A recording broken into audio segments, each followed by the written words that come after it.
The high school hallway buzzes with nervous energy, the fluorescent lights flickering over clusters of students gathered in tight groups.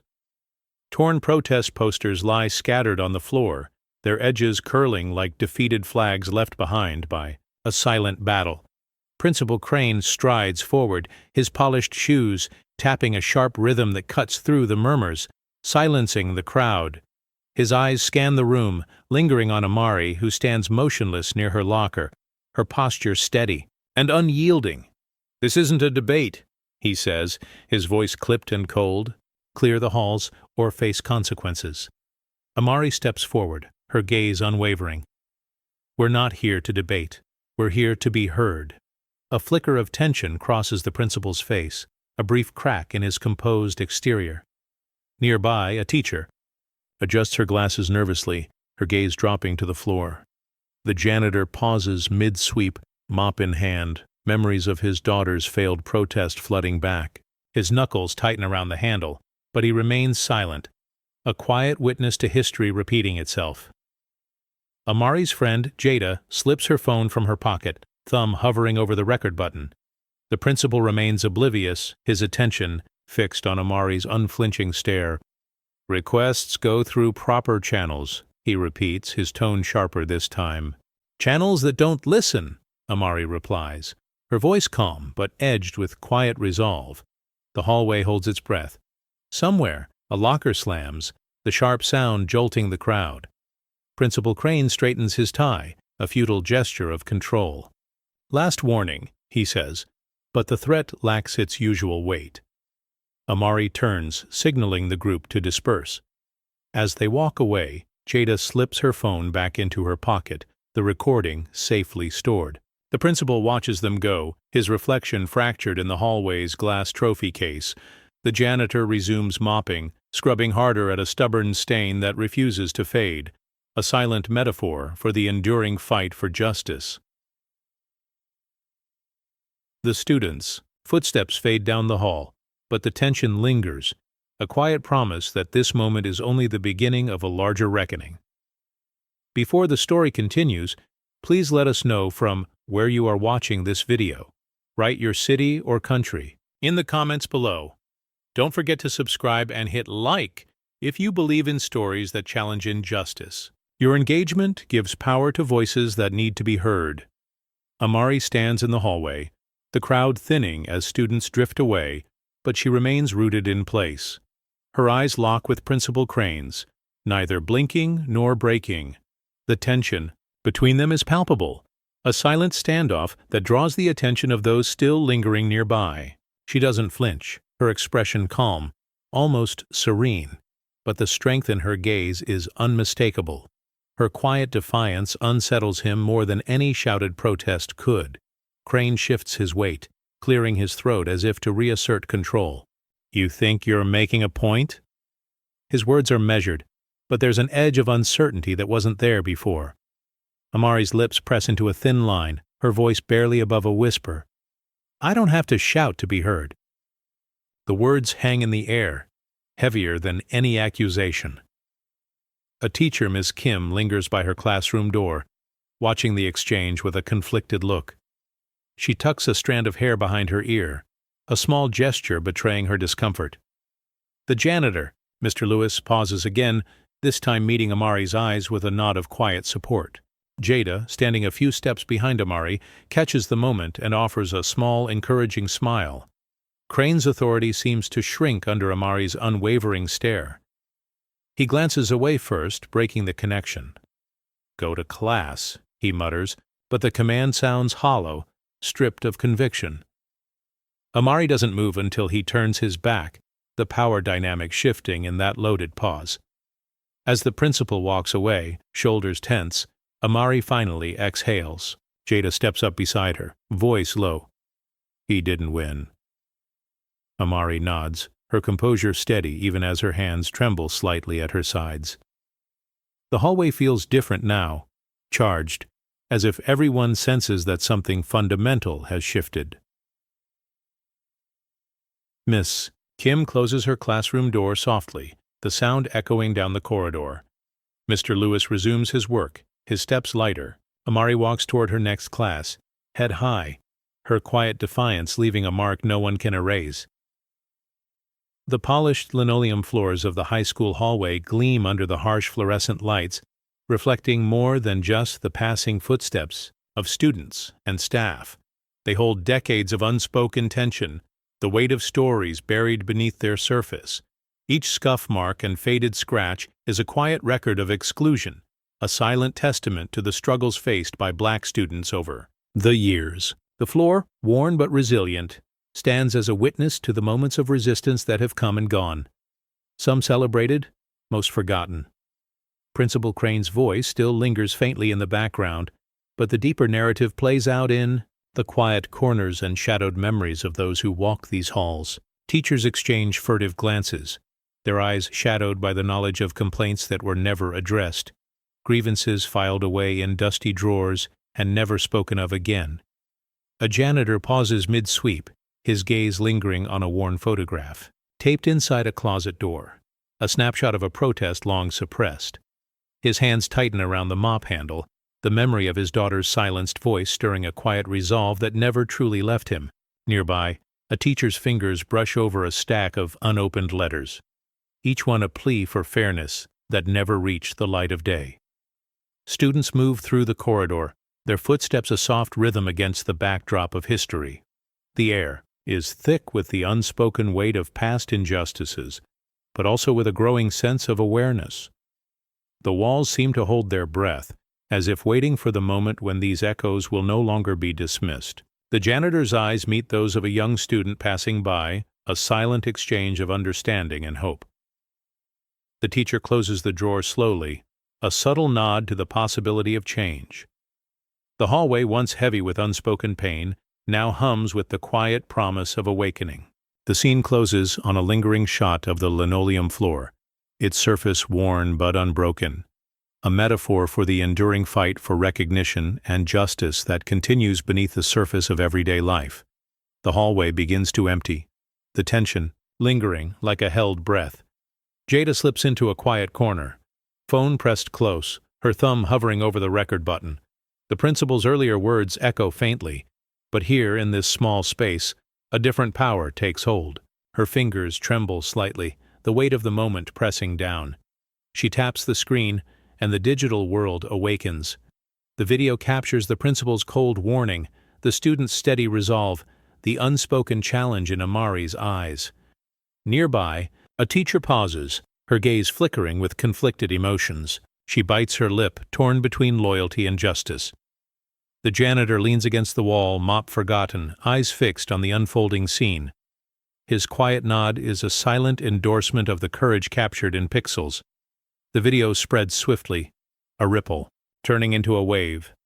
Phones light up in classrooms, whispers turn to murmurs, and the school's usual rhythm shifts. The principal's authority, once unchallenged, now trembles under the weight of exposure. Amari's calm defiance, once confined to the hallway, becomes a beacon. The recording is more than evidence. It is a call to action, a quiet storm gathering at strength. As the scene fades, the camera lingers on Jada's steady hand, the phone's screen glowing softly. A small device holding the power to change everything. The weight of this moment settles deep, a quiet promise that the fight for justice is no longer silent. The hallways, once heavy with unspoken rules, now pulse with a new energy. Students exchange glances, their eyes bright with hope and determination. The quiet rebellion has begun, and the air is thick with possibility. In classrooms, teachers whisper encouragement, their voices low but firm. A janitor's footsteps echo with renewed purpose, a subtle rhythm of solidarity. The school, once a place of quiet oppression, begins to hum with the first notes of change. Jada tucks her phone away, heart pounding. She glances at Amari, who offers a nod. No words needed. The storm has been captured, and nothing will be the same again. Mr. Lewis moves slowly through the dimly lit principal's office, the weight of years pressing down with every step. His eyes catch a dusty file cabinet, its drawers slightly ajar, whispering secrets, long buried. He hesitates, then pulls open a drawer, revealing a faded photograph tucked between yellowed papers, a snapshot of his daughter, young and hopeful, standing amidst a crowd of silent protesters. His hands tremble as he lifts the photo, memories flooding back. The protest had been quiet, dignified, but met with cold dismissal. His daughter's voice, once vibrant, was stifled by the same walls that now surround him. The janitor's breath catches, a silent ache echoing through the room. Nearby, a teacher's footsteps pause outside the door. Ms. Kim's face is etched with regret as she watches from the hallway, her fingers nervously twisting a pen. She knows the files hold stories of injustice, complaints ignored, voices silenced. Her gaze shifts to the janitor, a shared understanding passing between them. Mr. Lewis closes the drawer slowly, the photo pressed gently against his chest. The room feels heavier, the air thick with the weight of unspoken battles. Yet beneath the sorrow, a quiet resolve begins to kindle, a promise that these stories will no longer be forgotten. The janitor's footsteps echo softly as he leaves the office, the creak of the door a subtle reminder that the past lingers, but change is stirring. The hallway light flickers, casting long shadows as students pass by, unaware of the silent history held within these walls. A distant murmur of voices rises, carrying the first whispers of a movement rekindled. Ms. Kim steps into the hallway, her eyes scanning the corridor with a mix of hope and sorrow. She pauses, then pulls a folder from her bag, a collection of letters and complaints long ignored. Her fingers brush the edges reverently, a silent vow to bring these stories to light. She glances toward the janitor's retreating figure, a small nod passing between them. The weight of the past feels lighter, shared between two unlikely allies, ready to face the coming storm. Students gather in small groups near lockers, their voices low and cautious. Stories of suspensions, sidelined dreams, and quiet defeats weave through the air like a somber melody. A freshman listens, her hope dimming as the weight of reality settles in. The walls seem to absorb their whispered truths, each one a thread in the tapestry of systemic neglect. A teacher passes by, her eyes flickering with a mix of sorrow and resignation. She pauses briefly, her fingers brushing the edge of a worn notebook filled with unaddressed complaints. The janitor leans against a nearby wall, mop forgotten, his gaze distant as memories of past injustices flood his mind. Each student's story lingers in the air, unacknowledged by those in power but deeply felt by those who have lived it. One student, Malik, glances around before speaking. "My brother tried to stand up last year. They made sure he never got the chance again." His words hang heavy, met with slow nods and downcast eyes. Another girl, voice barely above a whisper, adds, "They always say it's for our own good, but it's never good for us." The group falls quiet, the truth too familiar to argue. The students' voices falter, replaced by a heavy stillness that speaks volumes. The hallway feels charged with the unspoken weight of history, a quiet acknowledgement that the cycle of exclusion has repeated itself too many times. Yet beneath the surface, a flicker of determination begins to glow, a subtle promise that this time, the story might be different. As the bell rings, the groups disperse slowly, their footsteps echoing with a mix of uncertainty and resolve. The camera lingers on the empty hallway, the fading whispers a haunting reminder of battles fought in shadows and the hope for a dawn yet to come. Miss Kim stands alone in the dimly lit staff room, the weight of years pressing down on her shoulders. Her fingers tremble slightly as she pulls open a drawer filled with forgotten files, complaints, grievances, and pleas for fairness that were never answered. The papers are yellowed, edges curled, a silent testament to voices that were dismissed, and stories left untold. She hesitates, the guilt settling deep in her chest. Each unopened letter feels like a missed chance, a failure to protect the students she vowed to support. Her eyes flicker to the door, half expecting someone to walk in, to offer a word of comfort or a shared burden. But the room remains empty, the stillness heavy and unyielding. Outside, the school hums with the usual noise, unaware of the quiet reckoning unfolding within these walls. Ms. Kim's breath catches as she closes the drawer slowly, the sound echoing like a final sigh. She presses a hand to her forehead. the lines of regret etched deeper with every passing moment. A colleague passes by, casting a furtive glance her way. Their eyes meet briefly, an unspoken understanding of the system's failures and the cost. Borne by those caught in its web, Ms. Kim straightens, determination flickering in her gaze. The past cannot be changed, but the future still holds promise. She gathers the files carefully, stacking them with renewed purpose. The fight for justice is far from over, and this time, she will not look away. Darius sits at his cluttered desk, the hum of the city faint through the cracked window. His hands move slowly, flipping through a battered notebook filled with interviews, names, dates, and fragments of lives upended by unseen decisions. Each page holds the voice of a student expelled for speaking out, a parent's quiet plea for fairness, a teacher's confession of regret. The ink has faded, but the stories burn bright in his mind.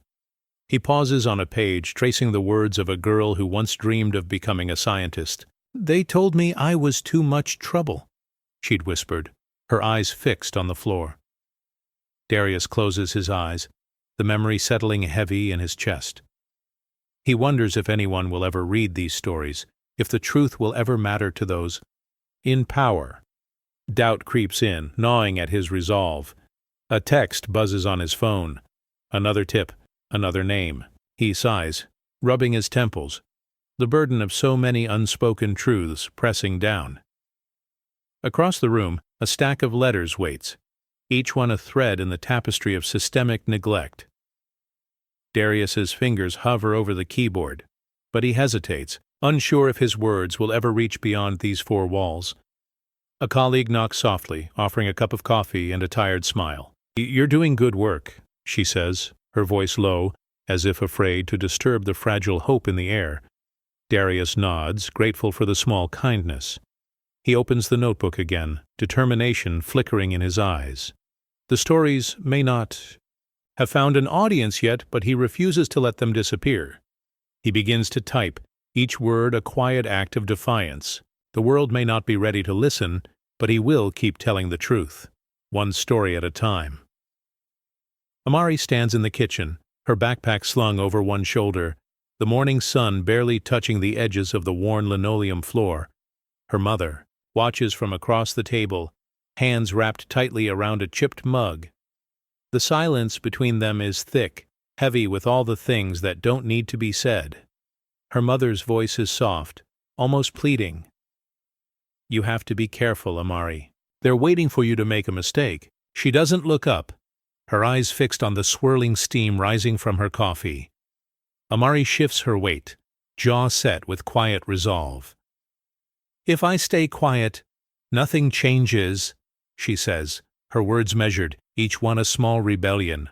A clock ticks in the background, marking the seconds as Amari's mother finally meets her gaze. There's fear there, but also pride, an ache that comes from wanting to protect and wanting to see her daughter rise. "It's not fair," her mother whispers, voice trembling. "You shouldn't have to fight so hard just to be seen." Amari steps closer, resting a hand on her mother's shoulder. "I know, but I can't let them decide who I am." The touch lingers, a silent promise that she won't back down, no matter how heavy the cost. Her mother exhales, shoulders sagging, the fight draining out of her for just a moment. Outside, a car horn blares, breaking the spell. Amari grabs her bag, pausing at the door. "I'll be careful," she says, the words softer now, a reassurance meant for both of them. Her mother nods, offering a wavering smile. "Just come home safe."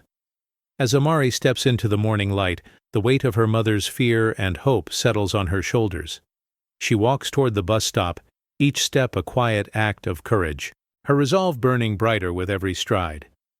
Jada sits alone in a bathroom stall, the hum of distant voices muffled by the heavy door. Her phone glows in her hand, the video of the hallway confrontation paused at the frame where Amari stands tall against Principal Crane. Jada's thumb hovers over the upload button, her breath shallow, heart racing. She replays the clip, watching, the principal's warning, the unwavering courage in Amari's eyes, the silent support from their friends. The weight of what she's about to do presses down, but so does the memory of every time she's seen someone dismissed or pushed aside. She wipes her palms on her jeans, glancing at the graffiti on the stall door, a patchwork of old names and forgotten promises. For a moment, doubt creeps in. What if this makes things worse? What if no one cares? But then she remembers Amari's steady voice, the way the hallway changed after that exchange. She knows the truth can't stay hidden anymore. Jada exhales slowly, her resolve hardening. She taps the screen, and the video begins to upload. The progress bar crawls forward, each second stretching longer than the last. She stares at her reflection in the cracked mirror above the sink, searching for reassurance. Her hands shake, but she doesn't look away. A text pops up from Malik. "Did you post it?" Jada types back, "It's up." Her phone vibrates with notifications almost instantly. Likes, shares, comments. The digital world is waking up, and with it, the possibility of change. She steps out of the stall, head high, nerves replaced by a quiet determination. As she leaves the bathroom, she passes a teacher who offers a brief, knowing nod. Jada's heart pounds, but her steps are steady. The truth is out now, and there's no turning back. Phones buzz across campus, screens lighting up in classrooms, hallways, and the cafeteria.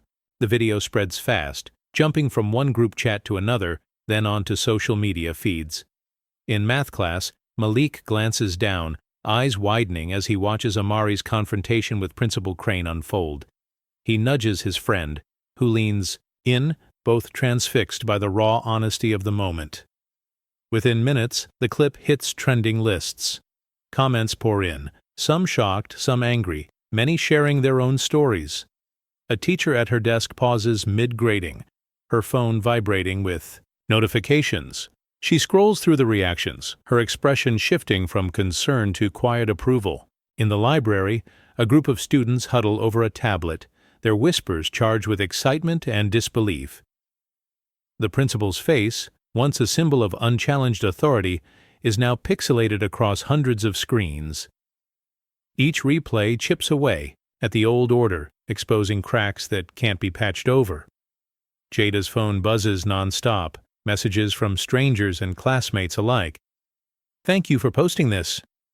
We needed to see it." This happened to me too. A guidance counselor passing through the hallway catches a glimpse of the video on a student's phone. She pauses, her jaw tightening as she realizes the scope of what's unfolding. The school's usual routine falters. Teachers exchanging glances, students gathering in corners to watch and discuss. The energy is electric, a current running beneath every conversation. Malik looks up from his phone, meeting Amari's gaze across the room. No words are needed. The shift is unmistakable. The truth once buried is now impossible to ignore. As the bell rings, students flood the halls, the video looping on their devices, fueling a movement that grows stronger with every share. Graduates pour their stories onto social media, the hashtag #OneSameSchoolStories rising like a tide. A lawyer uploads snapshots of old detention records. A nurse shares images of suspension slips. Each post a piece of a truth long denied. The school's history, once hidden, is now raw and unfiltered, bleeding into the present for all to see. In a small apartment, a former student scrolls through the surge of voices, her eyes stinging with the memory of being dismissed and forgotten. She types slowly, hands shaking but resolute. "We were silenced, but now we speak." Her words join hundreds of others, a chorus of pain and resilience echoing across timelines. At a local cafe, a cluster of alumni gather, their conversation heavy with both anger and hope. They trade memories of being passed over, punished for speaking out, or simply erased from the narrative.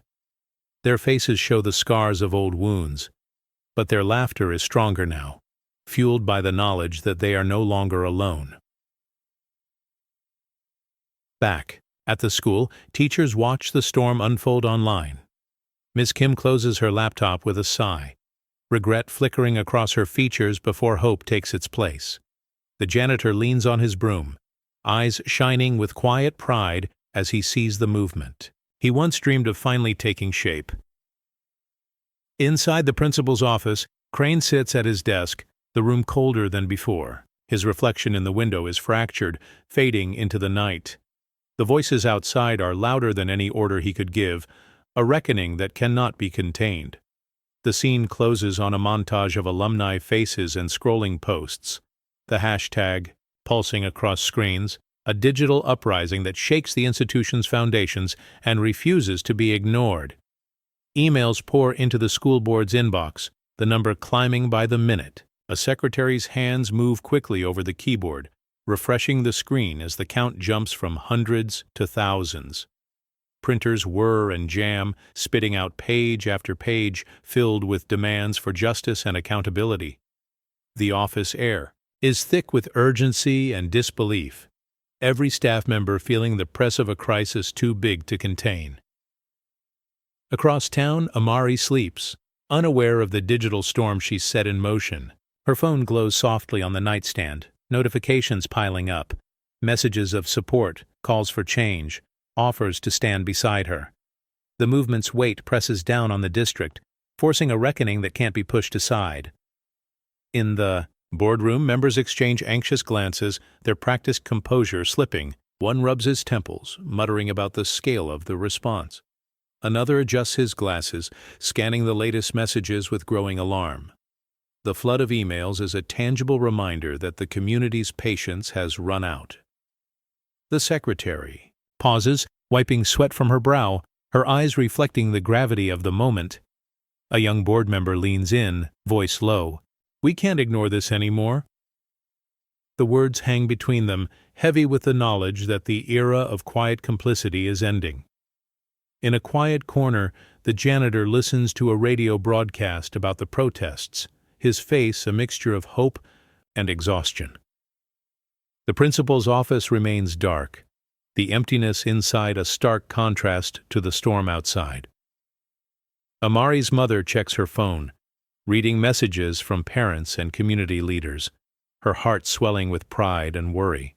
The tension in the district office is palpable, the staff working tirelessly as the printer groans again, paper crumpling in the tray, a mechanical echo of unraveling control. The board members share a look, the truth unspoken but clear. The bois. Silence is broken. Outside, the school's lights burn late into the night, a beacon for the change that is now unstoppable. Amari's phone glows in the darkness, a single voice that has become a movement. A plain envelope slides under Darius's office door, its weight heavier than the paper it contains. He kneels, picking it up with a mix of curiosity and caution. Inside, folders spill out. Disciplinary reports, biased grading charts, redacted names, each page a piece of a puzzle long ignored. His fingers tremble as he spreads the documents across his desk, the dim light casting shadows over the damning evidence. The patterns are undeniable. Students overlooked, punished unfairly, their voices erased by a system designed to protect itself. The details are chilling. Identical offenses met with wildly different consequences.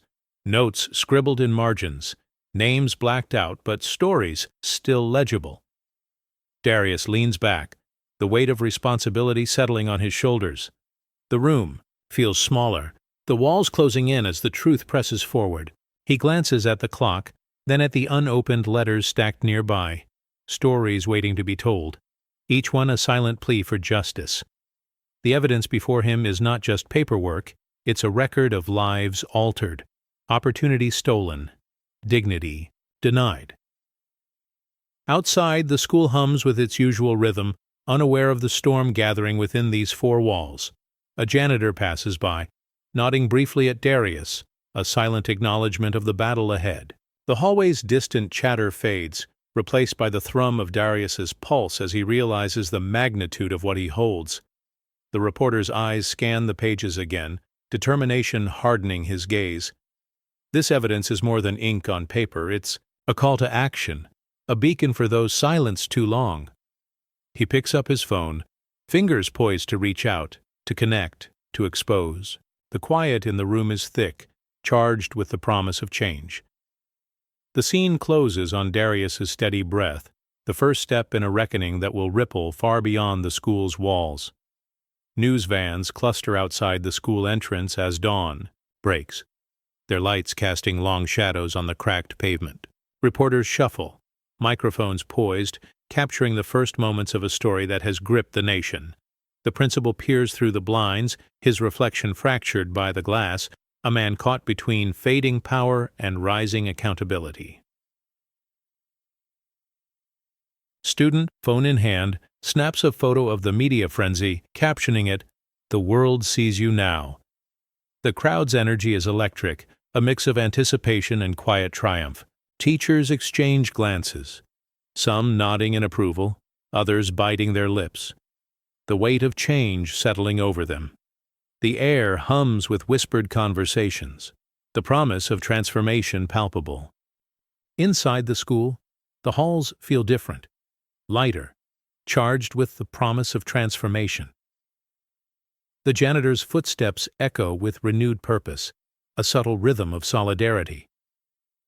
The principal's office, once a fortress, now feels hollow, the quiet a stark contrast to the noise outside.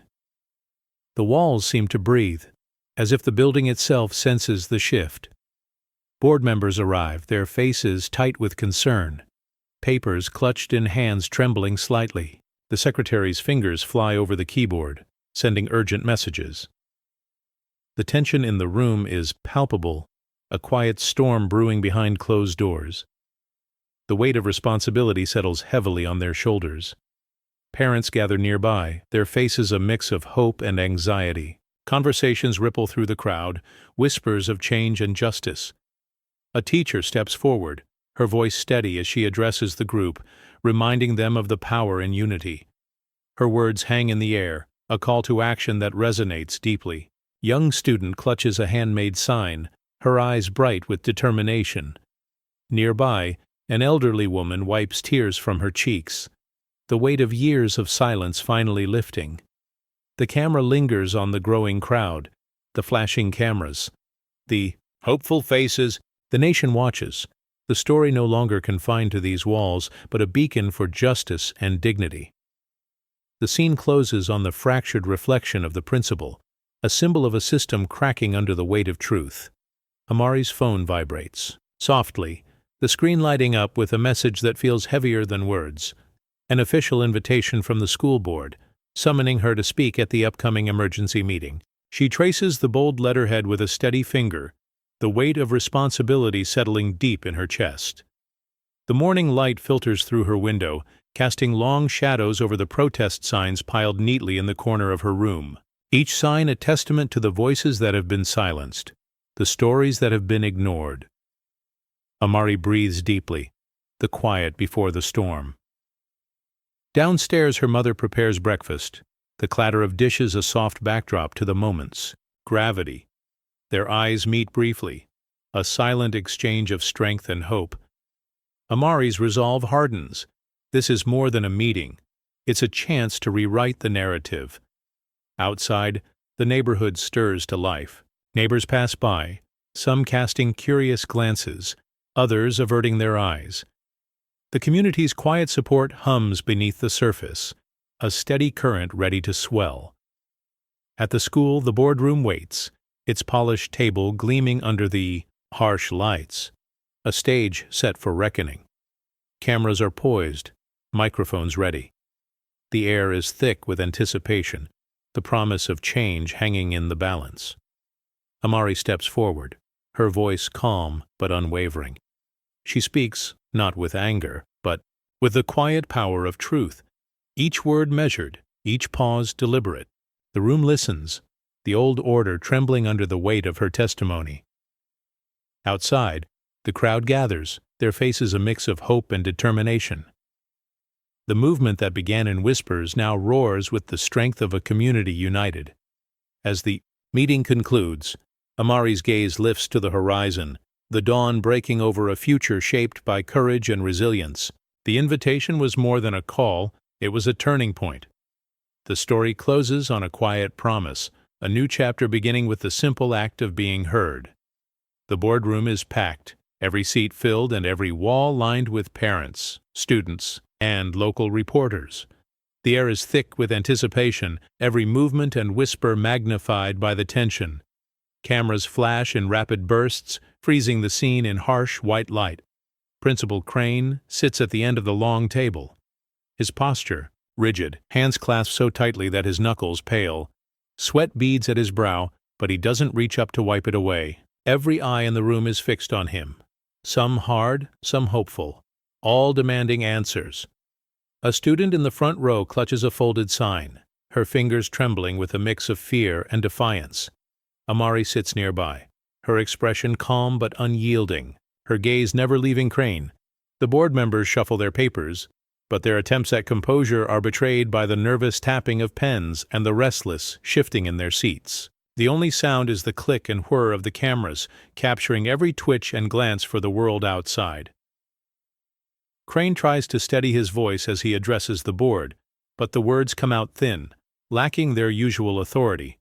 "I acted in the school's best interest," he says, the phrase falling flat in the charged silence. A parent in the back lets out a quiet, disbelieving laugh. The board chair leans forward, voice even but edged with steel.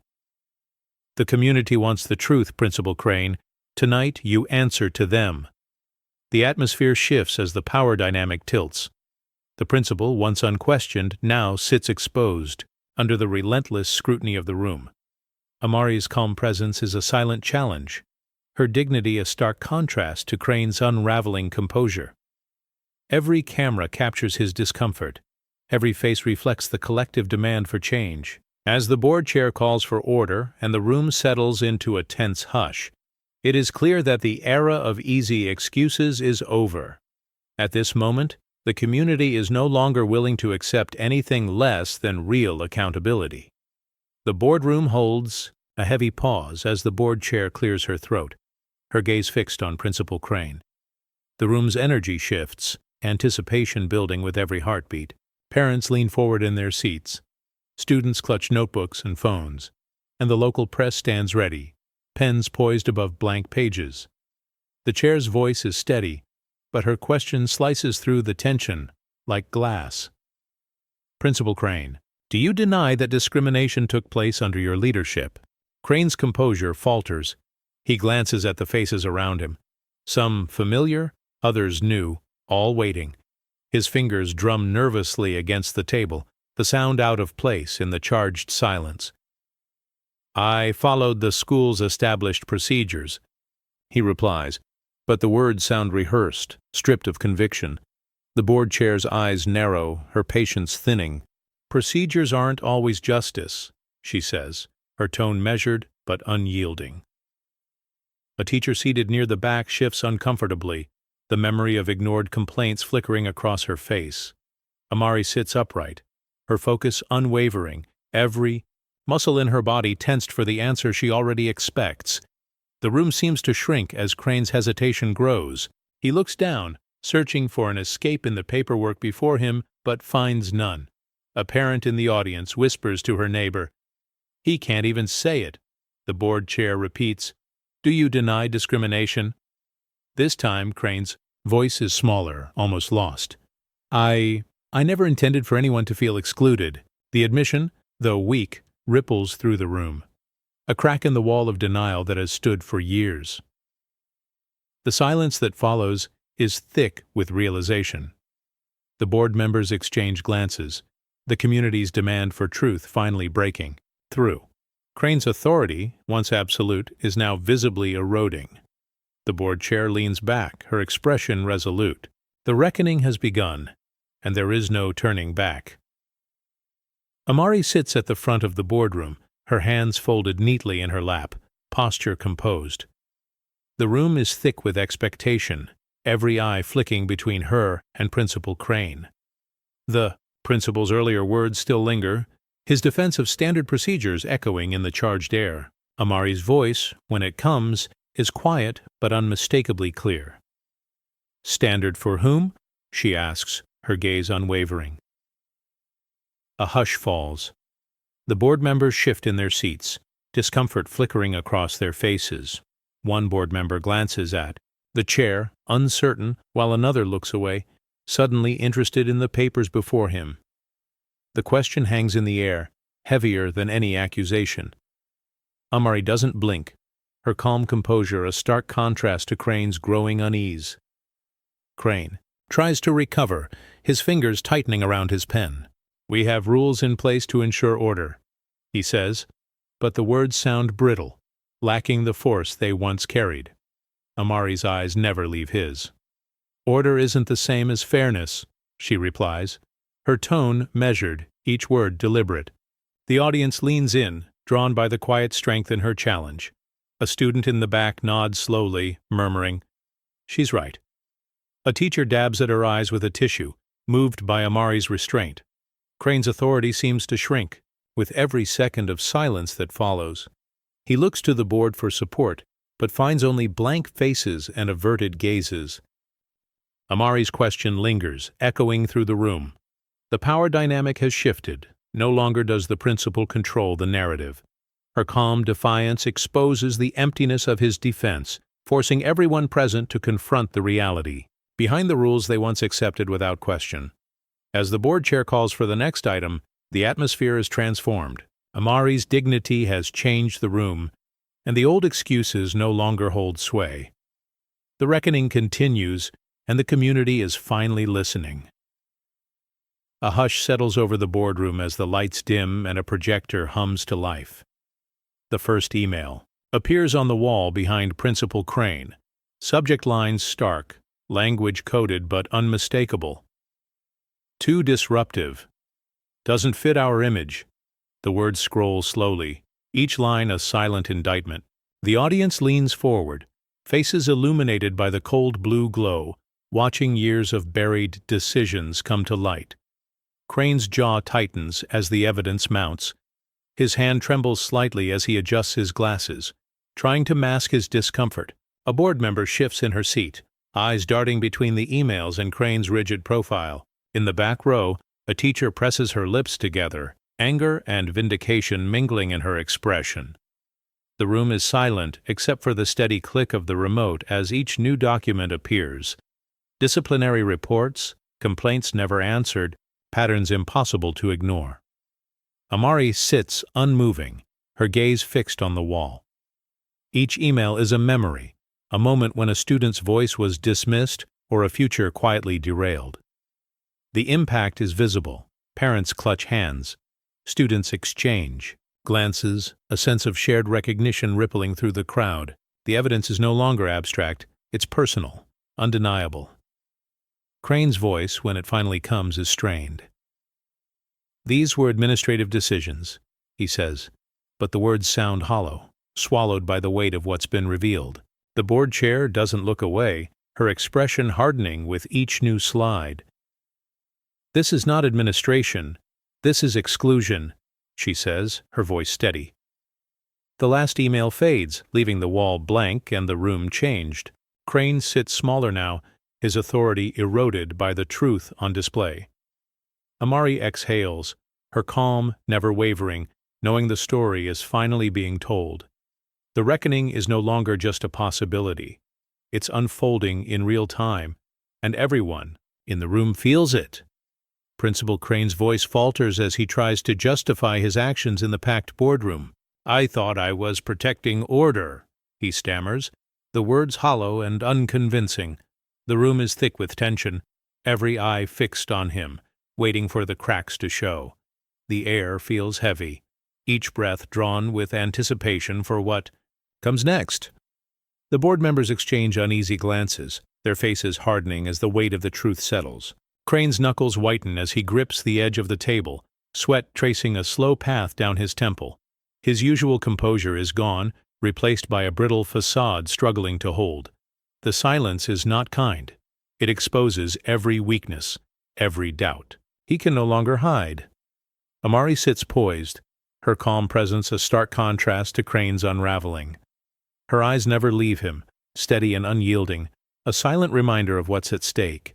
The quiet stretches, heavy and suffocating, as the community's demand for accountability fills the space. A teacher in the back shifts uncomfortably, her fingers tightening around a pen. A parent's breath catches, the tension palpable, the cost of years of injustice finally surfacing.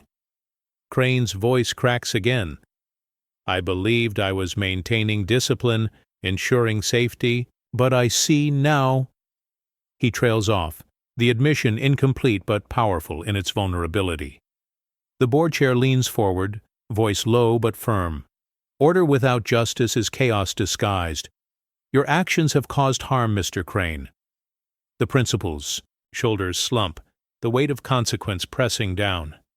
Cameras flash relentlessly, capturing every falter, every moment of defeat. The power dynamic has shifted irrevocably, and the room feels it. Outside, the rain taps against the windows, a quiet rhythm underscoring the fall of a once unchallenged authority. The community watches, waiting for the next chapter to unfold. The reckoning is no longer theoretical. It is here, and nothing will be the same.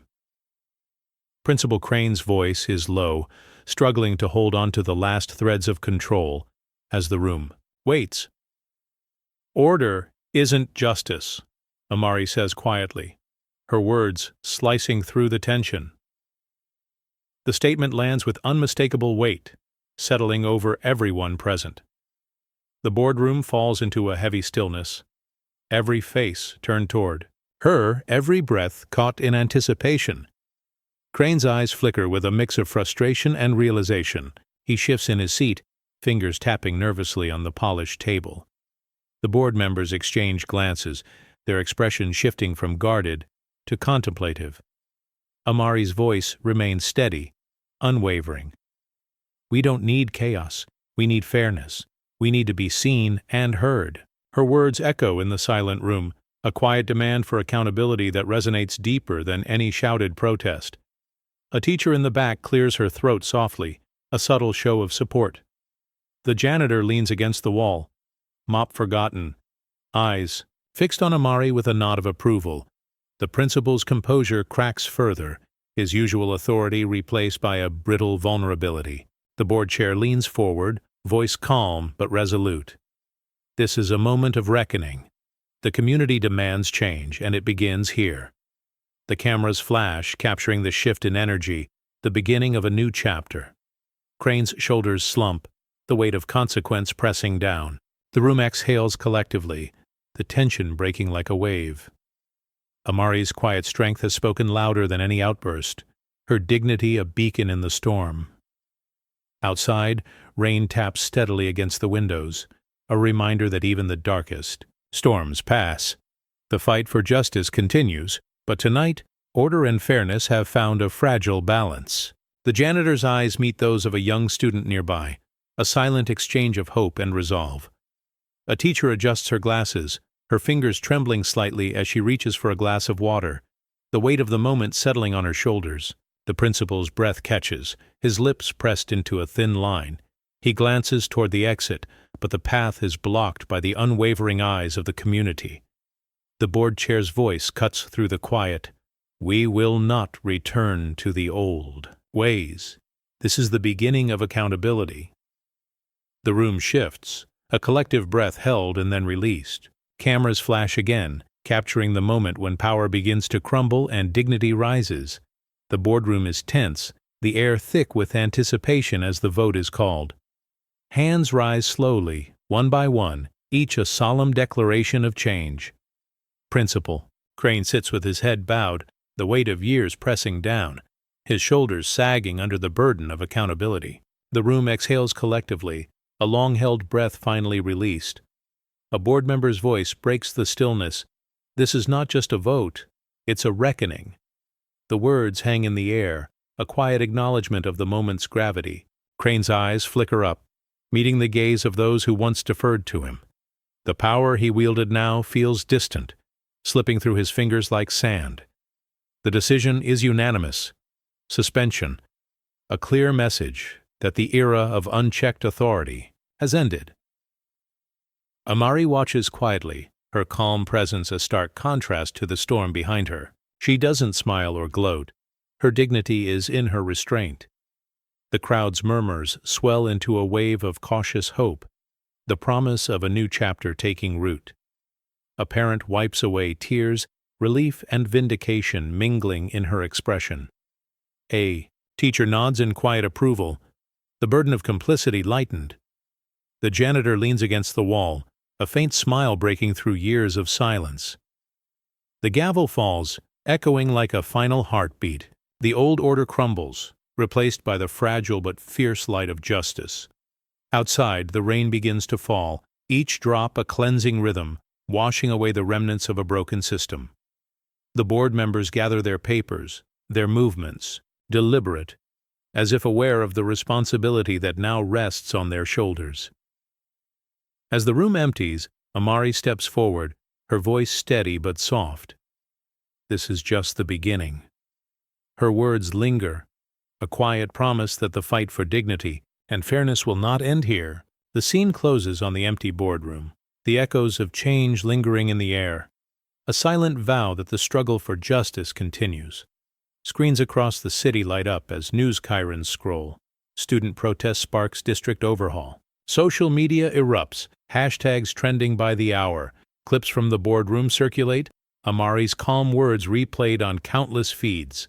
Comment threads fill with messages of support, outrage, and relief. Voices that once felt alone now part of a swelling chorus. A teacher at home refreshes her phone, watching the story spread far beyond the school walls. She sees former students sharing their own experiences, their stories woven together by the hashtag.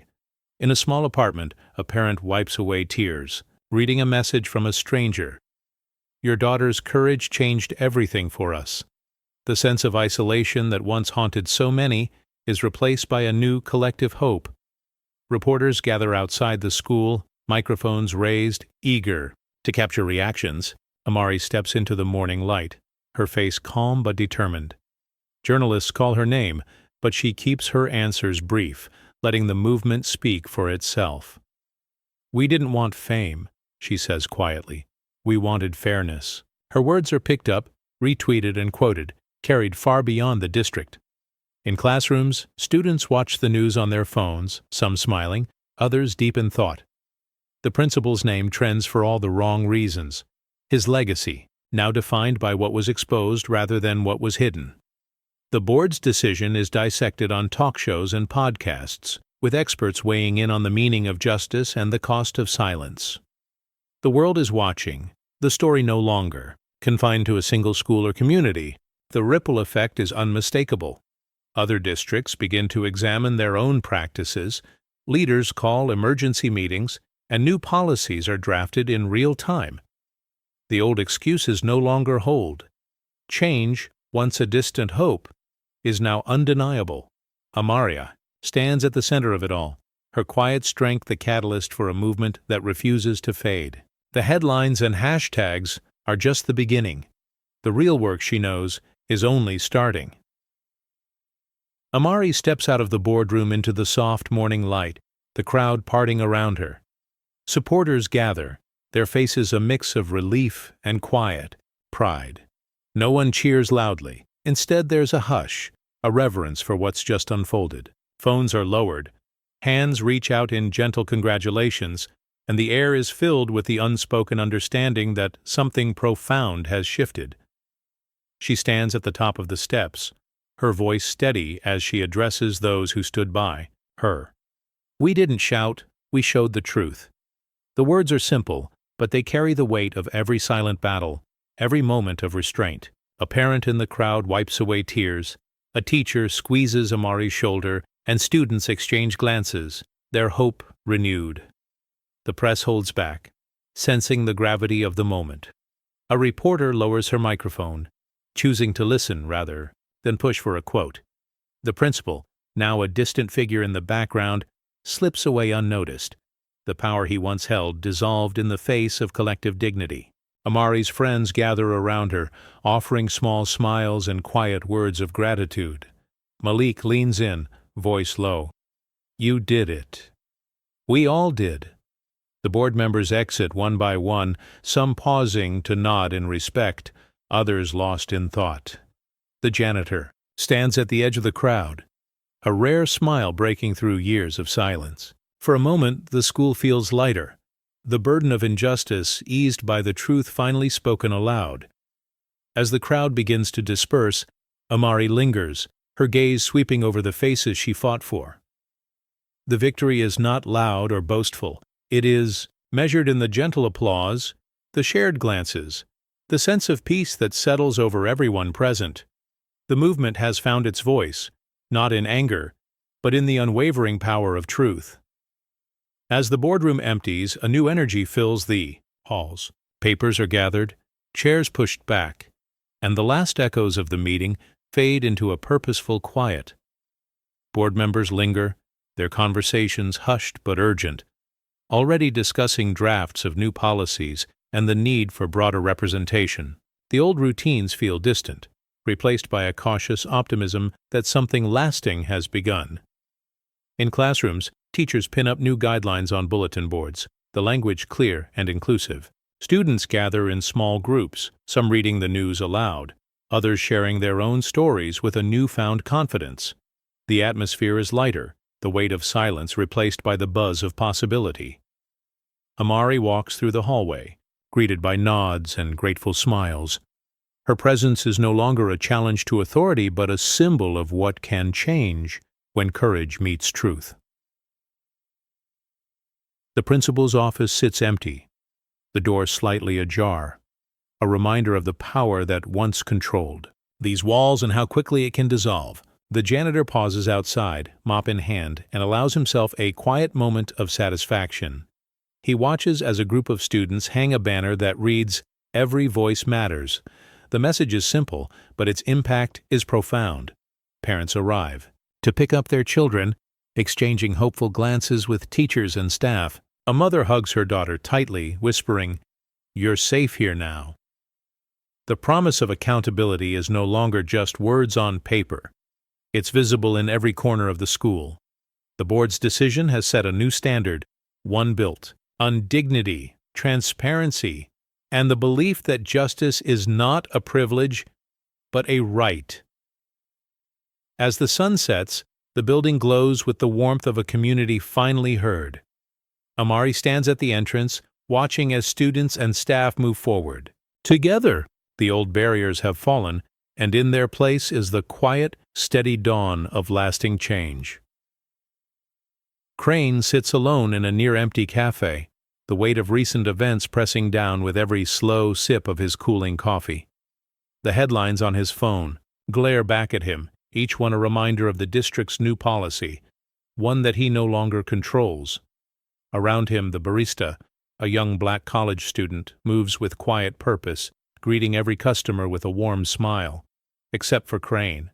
Her eyes briefly meet his, but she looks away, a subtle act of exclusion that speaks louder than words.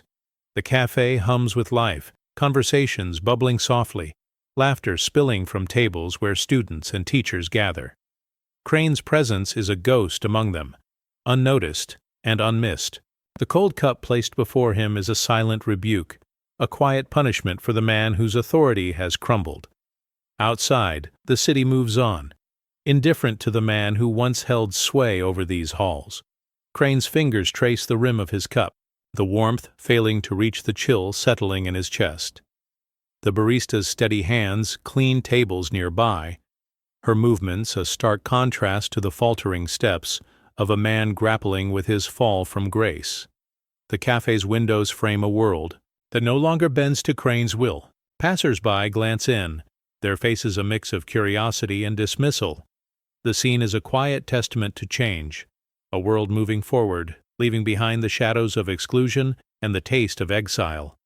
The janitor, passing through with a mop, offers a brief nod to Crane, a gesture heavy with unspoken history. Crane meets the nod with a tight smile, the weight of years pressing down, but the promise of a new era unmistakable in the air.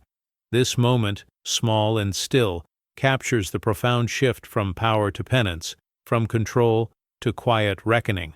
The taste of exile lingers long after the coffee has gone cold. Outside, the soft murmur of the city blends with the clinking of cups and the rustle of newspapers. Crane's eyes flicker to the door as a group of students laugh nearby, their joy a stark contrast to his solitude.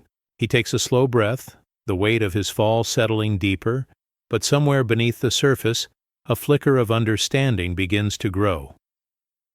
Crane leaves the cafe, his steps slow and uncertain as he heads down familiar sidewalks. The morning air is crisp, but there's a heaviness that clings to him, settling deeper with every block.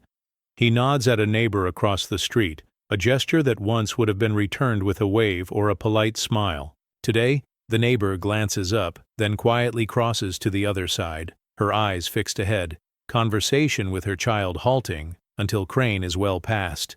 Windows that once opened with friendly greetings now close softly as he approaches. Curtains are drawn, the faint sound of laughter or music fading into uneasy quiet.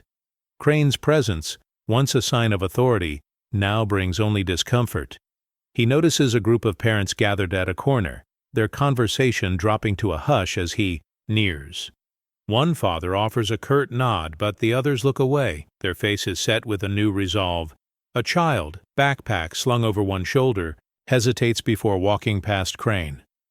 The boy's mother gently guides him across the street, her hand firm on his shoulder. Crane feels the sting of their avoidance, a verdict rendered not in words, but in actions. The world he once moved through, with confidence, now feels smaller, the boundaries marked by every averted glance and closed door. A former colleague passes by, briefcase in hand. There's a moment of hesitation, a flicker of recognition, but the greeting never comes.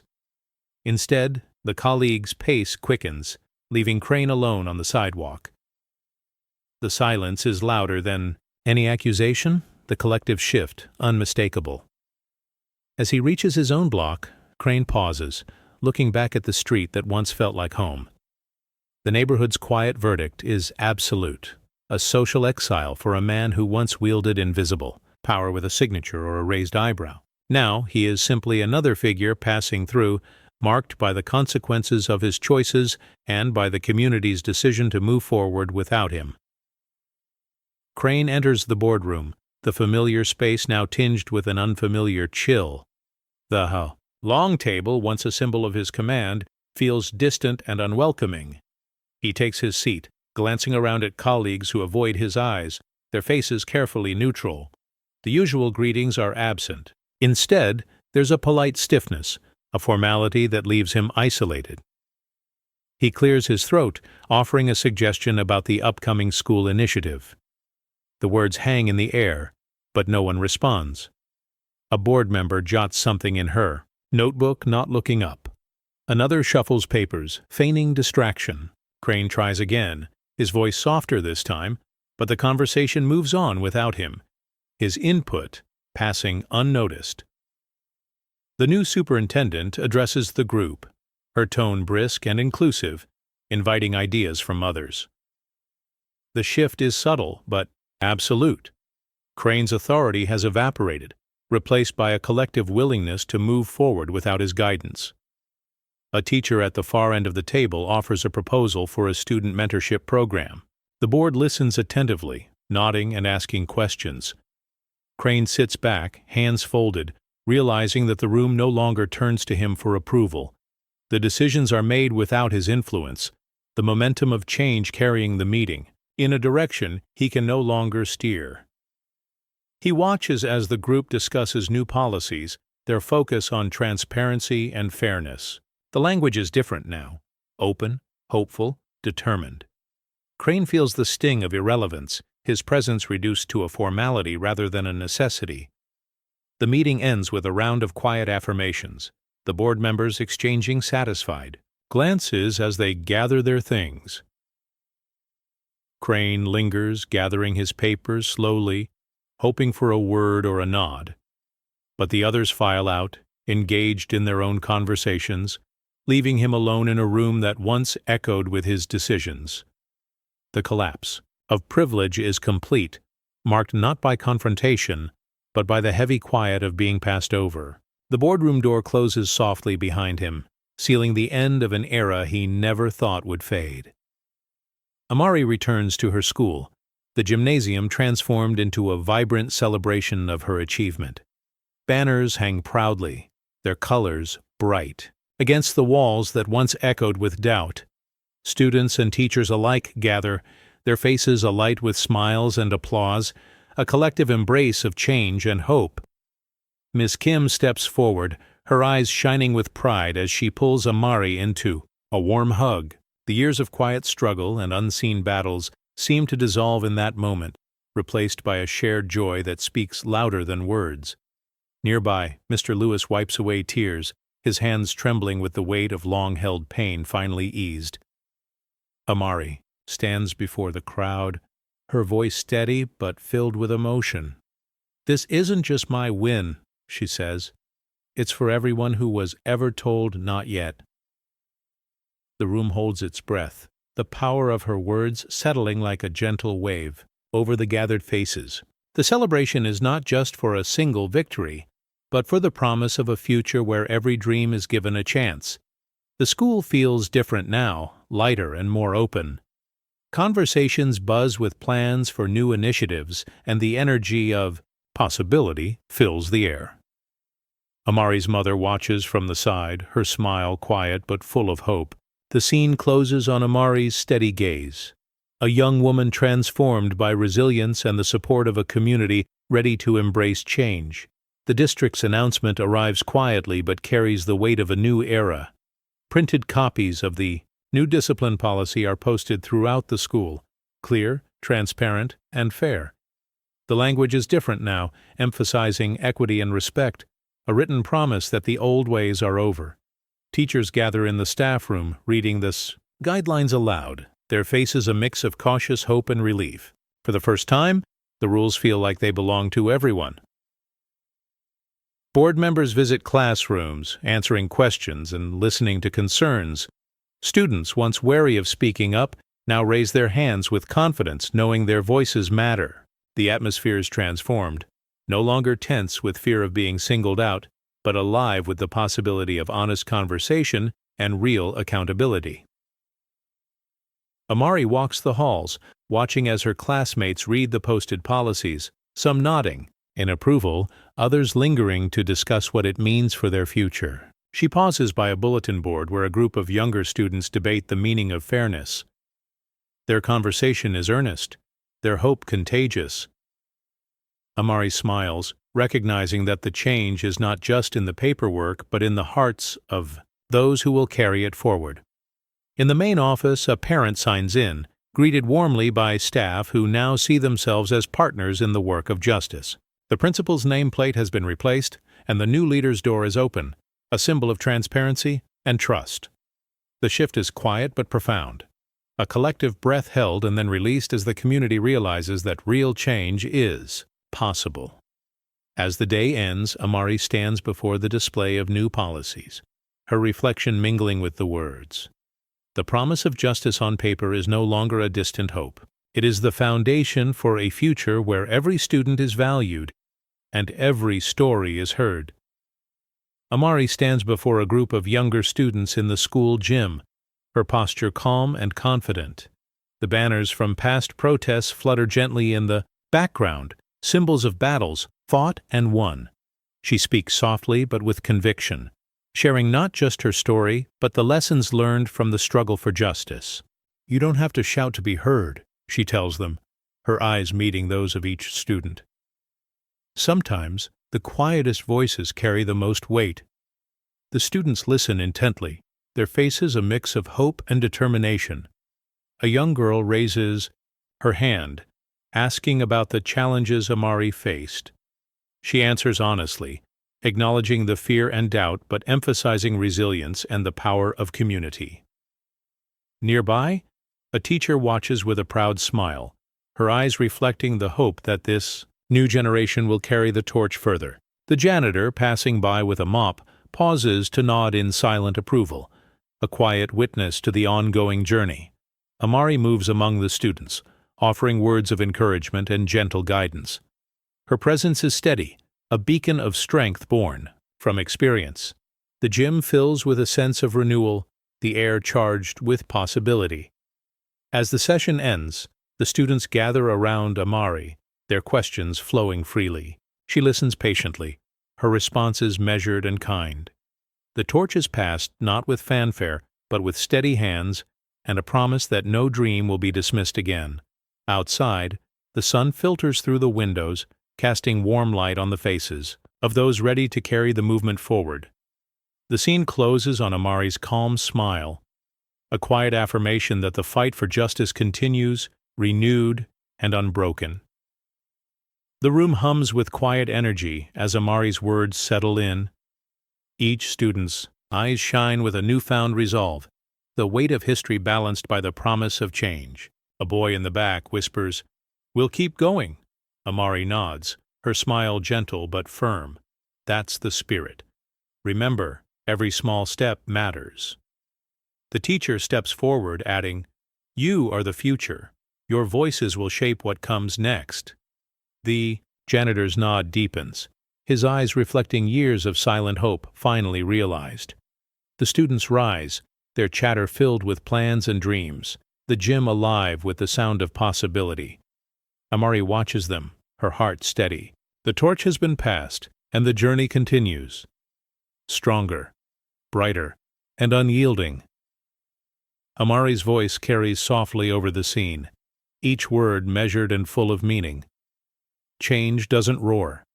It whispers, through every door that opens, every story finally told. The school feels transformed, not by grand gestures, but by the steady accumulation of small, powerful victories. The walls are now lined with posters that celebrate diversity and inclusion, each one a quiet testament to the progress made. As Amari walks the halls, students greet her with nods and smiles, their conversations filled with hope and new ambition. She pauses to acknowledge a group of younger students, their faces bright with possibility.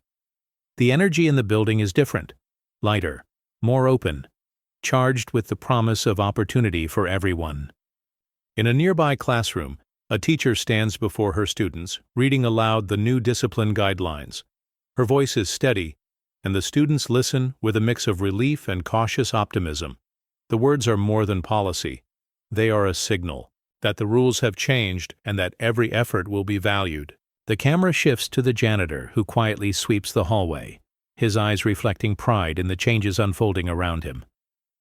Amari sits with a small group of students, sharing stories of resilience and encouraging them to pursue their dreams. Her words are calm but powerful, a reminder that the most lasting revolutions are often built on patience and persistence.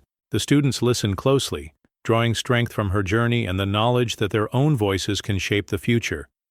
As the day ends, the camera pulls back to reveal the school bathed in warm sunlight.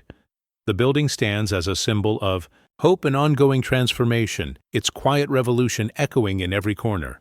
The scene closes on Amari's thoughtful expression, a silent promise that the work continues, one victory at a time. Amari leaves the gym, medal in hand, as the first sunlight breaks over the school grounds. The air feels different, lighter, filled with possibility and quiet hope. Every step she takes echoes with the promise of those who will follow, a steady rhythm of resilience and courage. The banners that once marked exclusion now flutter gently in the morning breeze, symbols of battles fought and won. Students gather in small groups, their conversations buzzing with plans, dreams, and the determination to build a better future. Teachers exchange knowing smiles, their eyes reflecting the slow but steady change that has taken root deep within the school's walls. Amari pauses at the entrance, her gaze drifting back to the gym where her journey began. The memories of doubt, dismissal, and quiet struggles linger, but no longer define her. Instead, they fuel a quiet determination to pave the way for those who will come after. A young girl approaches, her project bold and bright, her eyes shining. With unspoken questions and hope, Amari kneels to her level, offering encouragement that speaks louder than words. "Keep pushing," she says softly. "Your story matters." The camera pulls back to reveal the school bathed in warm light, a beacon of hope and renewal. The day is not marked by applause or fanfare, but by the steady, unyielding promise of change. Amari's journey is a testament to the power of resilience, dignity, and the quiet strength that whispers through every open door. The scene fades on Amari's calm, hopeful gaze. A young woman stepping into the light, ready to lead the way for the next generation. The future is uncertain, but the foundation laid is strong, built on the courage of those who dared to speak and the promise of those who will carry the torch forward. Around her, the school breathes a new life.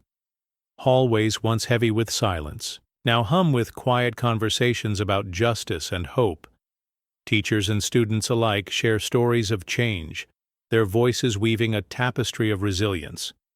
The journey is far from over, but the path is clearer, lit by the steady glow of progress and the unbreakable spirit of a community united.